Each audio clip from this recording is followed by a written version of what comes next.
নমস্কার, আমি লাবণী। আমার বাগানে তোমাদের সবাইকে জানাই স্বাগত।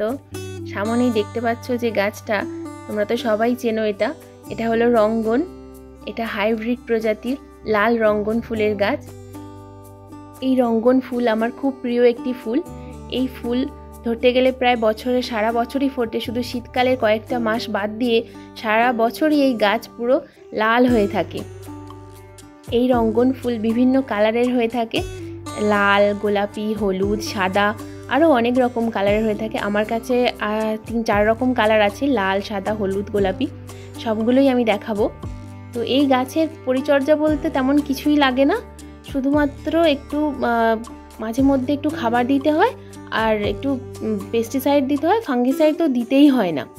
আর যখন গাছের ডালে এরকম ফুল শুকনো হয়ে যাবে তখন কিন্তু এই ফুলগুলোকে এখান থেকে কেটে দিতে হবে। দিলে এই সাইড থেকে দুটো কচি ডাল বেরোবে, আবার তাতে ফুল ফুটবে।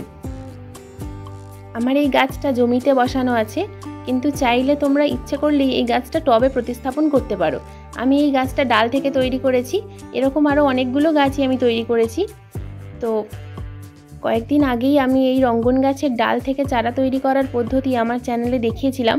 তোমরা যদি না দেখে থাকো তাহলে এক্ষুনি গিয়ে দেখে নাও কিভাবে এই রঙ্গন গাছের ডাল থেকে চারা তৈরি করবে। এই যে এই সামনে দেখতে পাচ্ছ, এটা একটা সাদা রঙ্গন, এটা গোলাপি কালার, আর একটা আছে হলুদ কালারের রঙ্গন। এই যে এটা হলুদ কালারের রঙ্গন, সবগুলোই প্রায় অসাধারণ দেখতে। আরও একটা আছে আমার কাছে যেটা দেশি রঙ্গন। দেশি রঙ্গনও প্রায় সারা বছর ফোটে, সেটা একটু অরেঞ্জ কালারের হয় আর একটু ছোট ছোট টাইপের। এই যে সামনে যেটা দেখতে পাচ্ছ, এটাই হলো দেশি রঙ্গন গাছ। এই গাছেও প্রায় প্রচুর পরিমাণে ফুল ফোটে। এই গাছে কোনো খাবার দিতেই লাগে না, মাঝে মধ্যে একটু পেস্টিসাইড দিতে হয়, কারণ এই গাছে প্রচুর ল্যাদা পোকার আক্রমণ হয়। কি পেস্টিসাইড দিই আর ওই হাইব্রিড যে রঙ্গনগুলো, ওই হাইব্রিড রঙ্গনে আমি কি খাবার দিই সেগুলো আমি সবগুলোই বলবো। এই যে দেখতে পাচ্ছ, এটা একটা হলুদ রঙ্গনের ডাল থেকে আমি চারা তৈরি করেছি। আর কয়েকদিন আগেই আমি নার্সারিতে গিয়েছিলাম। নার্সারিতে গিয়ে এই গাছ দুটো আমার খুব ভালো লাগলো। এই একটা সাদা কালারের আর একটা হালকা পিঙ্ক কালারের, এগুলো মিনি রঙ্গন, ছোট ছোট দুটো গাছ নিয়ে এসেছি। তো এই গাছ দুটো আমি আজকে প্রতিস্থাপন করব এবং কি কি মাটি নেব সব দেখাবো। কত ভাগ মাটি, কত ভাগ ভার্মি কম্পোস্ট কি নিয়েছি সেগুলো দিয়ে আজকে আমি এই গাছ দুটো প্রতিস্থাপন করে দেখাবো তোমাদেরকে। এই গাছের জন্য ছোট ছোট টব নিয়ে নেব। আজকে আমি মাটির টবে বসাবো না, দুটো প্লাস্টিকের টব নিয়েছি ছোট, কারণ ছোট গাছ, তাই ছোট টবেই প্রতিস্থাপন করব। আর প্রতিস্থাপন করার জন্য প্রথমেই আমি এই ড্রেনেজ সিস্টেমটা ভালো করে তৈরি করে নিচ্ছি। প্রথমেই আমি কয়েকটা থার্মোকলের টুকরো দিয়ে দিলাম, আর তার উপরে আমি যে দিচ্ছি এগুলো হচ্ছে যে শপিং করতে গেলে যে শপিং ব্যাগগুলো হয়, সেই শপিং ব্যাগের কাটা টুকরো। আর আমি এখানে নিয়েছি এটা বেলে মাটি। এটা বেলে মাটি 1 ভাগ, আর 1 ভাগ ভার্মি কম্পোস্ট। যদি তোমাদের কাছে বেলে মাটি না থাকে, যদি এঁটেল মাটি থাকে, তাহলে এখানে তোমরা কিন্তু বালি দেবে, যেগুলো কনস্ট্রাকশনের বিল্ডিং তৈরি করার যে লাল বালি, সেই বালিটা দেবে। ওই সমপরিমাণ বালি, সমপরিমাণ মাটি আর সমপরিমাণ ভার্মি কম্পোস্ট।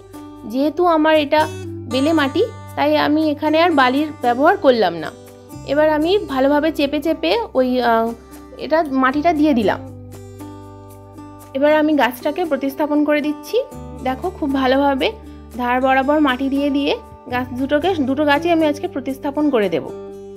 গাছ বসানোর সময় তোমরা সব সময় মাটি কিন্তু ভালোভাবে চেপে চেপে দেবে, ধারগুলো যেন কোনো ফাঁকা না থাকে। ফাঁকা থাকলে কিন্তু এর ভিতরে এয়ার বাবলস থেকে যাবে, গাছের শিকড়ের ক্ষতি হবে। খুব ভালোভাবে চেপে চেপে আমি গাছ দুটোকে প্রতিস্থাপন করে দিলাম। এই গাছে কখনো বড় টব নেবে না। যখন দেখবে গাছ বড় সাইজের তখনই বড় টব নেবে, আর যখন দেখবে ছোট সাইজের গাছ তখন কিন্তু ছোট টব নেবে।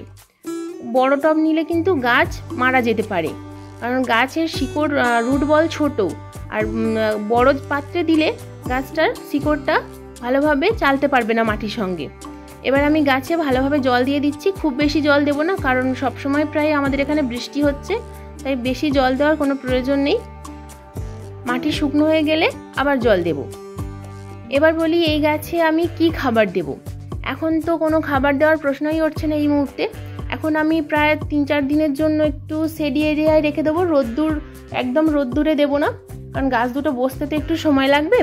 তো আমি এখন একদমই রোদ্দুরে দেবো না। প্রায় 15 দিন কেটে যাওয়ার পর এই গাছে আমি, এখন বর্ষাকাল তাই খোল ভেজানো জল দেবো না। এটা যদি গরমকাল হতো তাহলে আমি খোল পচা জল দিতাম বা সবজির খোসা ভেজানো তরল সার দিতাম।